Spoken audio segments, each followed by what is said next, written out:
Thank you for joining this edition of CMEOCast entitled Managing Neurologic Disease in the Era of COVID-19, focused on botulinum toxin. Dr. David Simpson has been kind enough to share his thoughts and insights with us today.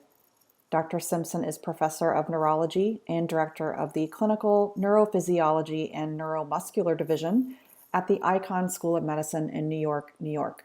Our learning objective for today's CMEOcast is to optimize care of patients with neurologic disorders during COVID-19 era. Welcome, Dr. Simpson. Welcome to our CME webcast. The title of this presentation is Managing Neurologic Disease in the Era of COVID-19, Focus on Botulinum Toxin. My name is David Simpson. I am a neurologist, a professor of neurology at the Icahn School of Medicine at Mount Sinai in New York City. I'm also director of the Neuromuscular Disorders Division and the Clinical Neurophysiology Labs.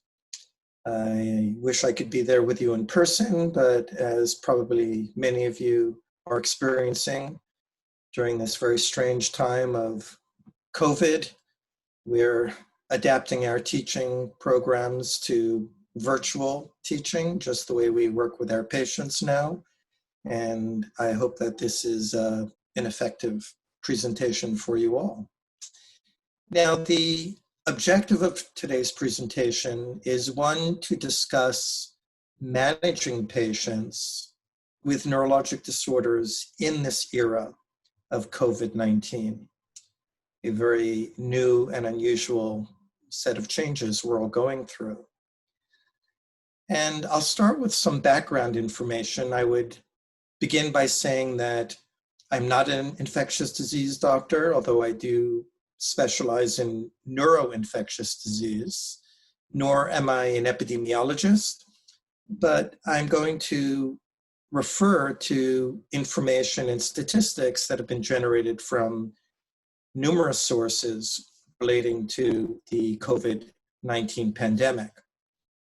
Now, again, with some background, there are hundreds of coronaviruses, many of which circulate in animals, including pigs and camels. You've probably all heard about the relationship to bats. And there are numerous precedents where the coronavirus can jump from animal to humans, including SARS and MERS.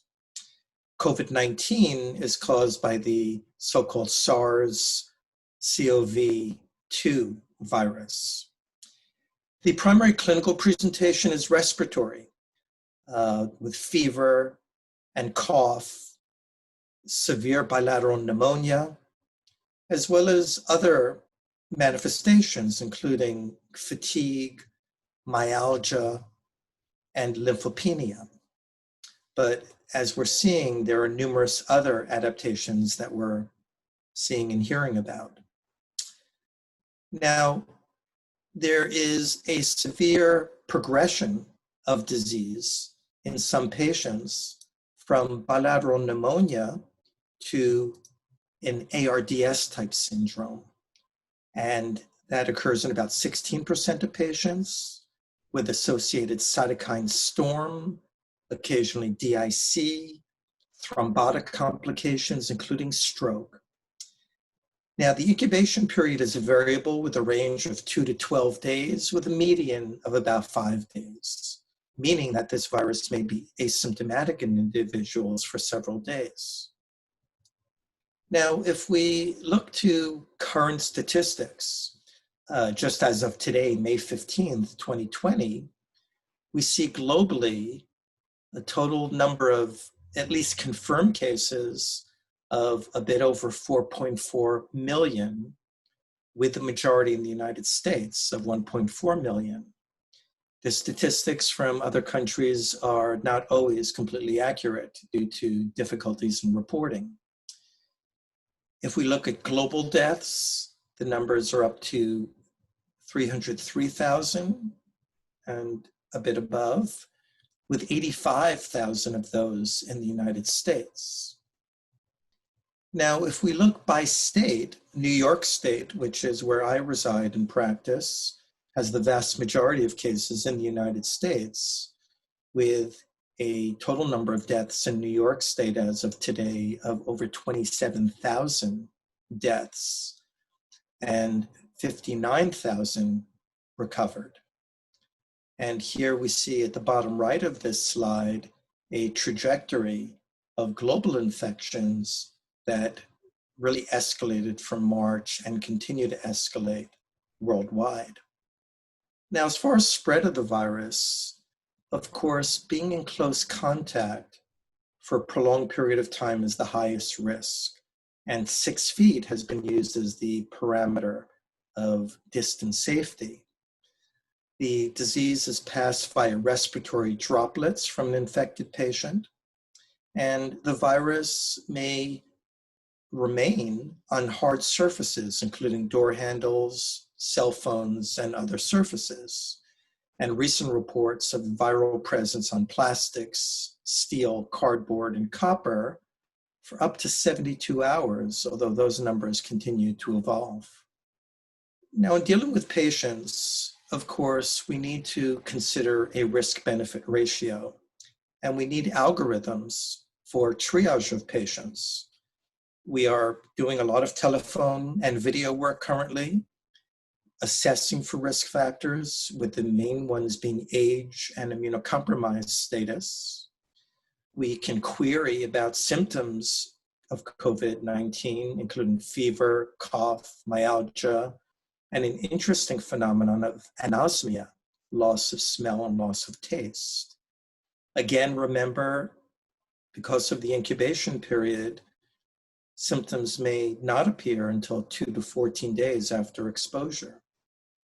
Now, of course, when we talk about our specific patients, and today's talk will focus on spasticity, quality of life is one of the major clinical concerns. Not necessarily a life-threatening disorder, but certainly one affecting quality of life. Now, what about risk to the healthcare provider? Again, there are particular risks that heighten the concern for complications of COVID, including age, immunocompromise, comorbidities. And we need to minimize risk of exposure when dealing with infected patients or even those not known to be infected. There are several categories of exposure risk that the CDC have provided, including high risk, medium risk, and low risk, based on the type of exposure of a healthcare provider to a patient, with medium or high risk exposure potentially excluding the healthcare worker from work with quarantine for up to 14 days. Now, you've all heard about social distancing and face covering concerns.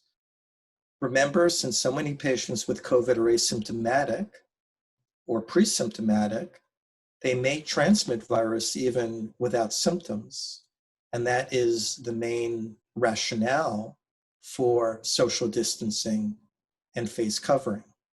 Now, we've all gotten exposed and used to telehealth.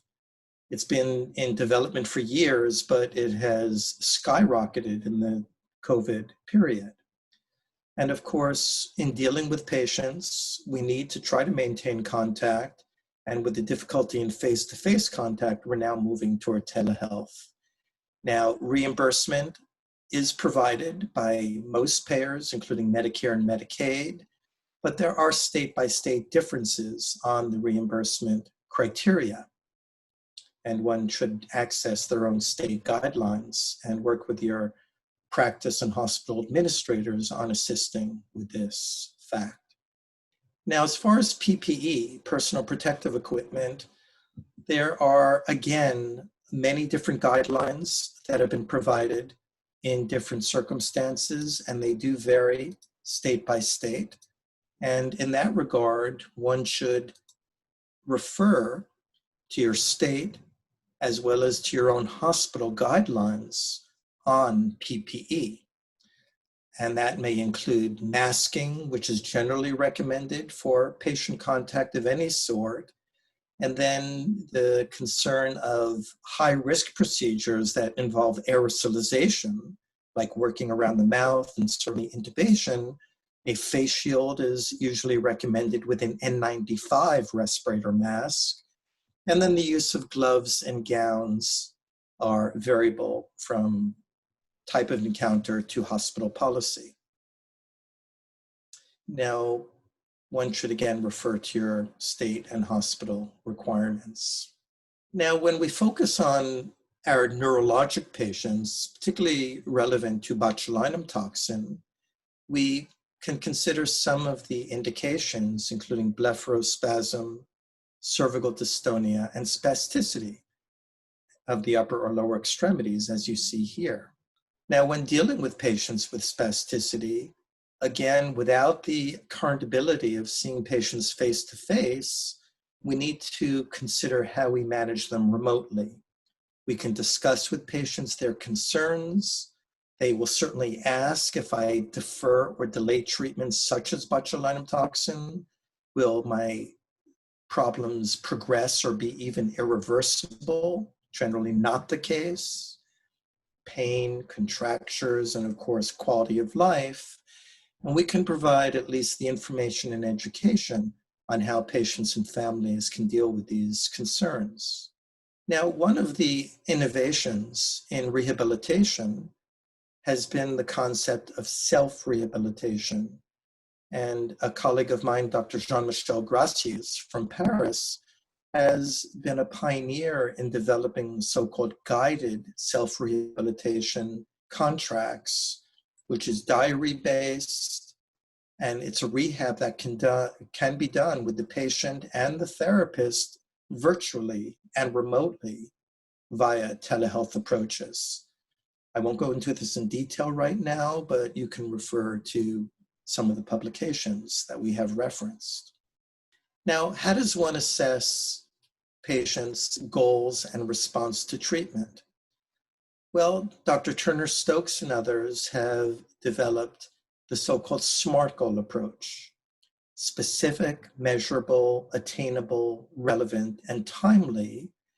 And as you look at these attributes, you can find that goal setting between the healthcare provider, the patient, the family is key in developing individual goals for that patient.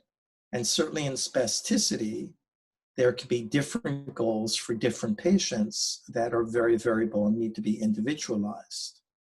When planning any intervention, the capacity for self-rehabilitation might be considered, and the treatment goal should consider the impact of neuropsychological, cognitive, and behavioral deficits on the ability to provide rehabilitation. And so with that, I will thank you for your attention.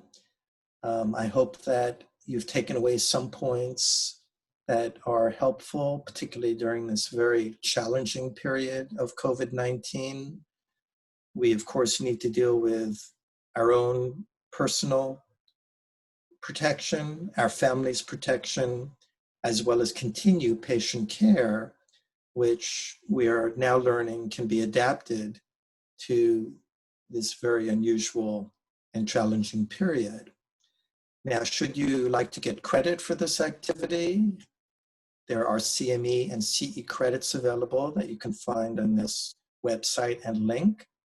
And there are additional resources available through CME Outfitters, which helped to coordinate these presentations.